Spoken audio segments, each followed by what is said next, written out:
নওগাঁ শহরে ধর্মীয় উৎসবমুখর পরিবেশে শুরু হয়েছে সনাতন ধর্মাবলম্বীদের অন্যতম প্রধান ধর্মীয় আয়োজন শ্রী শ্রী জগন্নাথ দেবের ৯ দিনব্যাপী রথযাত্রা উৎসব। নওগাঁ থেকে সুবীর দাসের প্রতিবেদনে দেখুন বিস্তারিত। বৃহস্পতিবার ১৬ জুলাই দুপুর ২টায় শহরের শ্রী শ্রী জগন্নাথ মন্দির কমিটির উদ্যোগে রথযাত্রার আনুষ্ঠানিক সূচনা হয়। এ উপলক্ষে সকাল থেকেই মন্দির প্রাঙ্গণে ভক্তদের উপস্থিতিতে উৎসবের আমেজ ছড়িয়ে পড়ে। রথযাত্রার উদ্বোধনী অনুষ্ঠানে স্বাগত বক্তব্য দেন নওগাঁ জেলা বিএনপির সাংগঠনিক সম্পাদক নূর ই আলম মিঠু। এ সময় উপস্থিত ছিলেন শ্রী শ্রী বুড়া জগন্নাথ মন্দির কমিটির ও ইসকন অধ্যক্ষ শ্রীমান ব্রজরাজ কৃষ্ণদাস ব্রহ্মচারী, শ্রী বিনয় সরকার, আহ্বায়ক বাংলাদেশ হিন্দু মহাজোট নওগাঁ জেলা, শ্রী ছোটন কুমার চক্রবর্তী, যুগ্ম আহ্বায়ক বাংলাদেশ হিন্দু মহাজোট নওগাঁ জেলা, শ্রী অর্জুন কুমার প্রামাণিক সহ অনেকে। দিনব্যাপী চলা এ আয়োজনে প্রতিদিনই বিভিন্ন ধর্মীয় অনুষ্ঠান, নাম সংকীর্তন ও ভক্তদের অংশগ্রহণ থাকবে।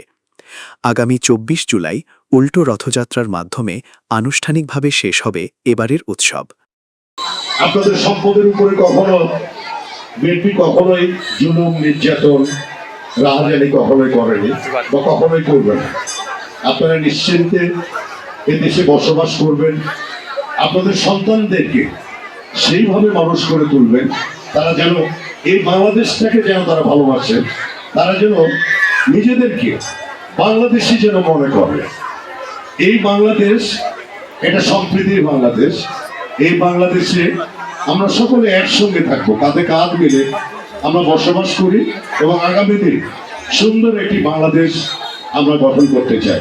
তো অবশেষে আপনাদের রথযাত্রাটা শুভ হোক, নীরবে নির্ভীতে সুন্দরভাবে আপনারা যাত্রাটা নিরাপদ করবেন, যেন কোনো কিছু যেন বাধা যেন আপনাদেরকে যেন দমায় না রাখতে পারে। আপনারা যেন এগিয়ে যাবেন আপনাদের ধর্মীয় অনুভূতিতে। কেউ যদি কোনো রকম কোনো ডিস্টার্ব যদি করে, আমরা আছি আপনাদের সঙ্গে, অবশ্যই সেখানে প্রতিহত করা হবে এবং আইন শৃঙ্খলা বাহিনীরা আছে এখানে, অবশ্যই আপনাদের সঙ্গে তারা আছে। আপনাদের উৎসব সুন্দর হোক, সফল হোক, এই কামনায়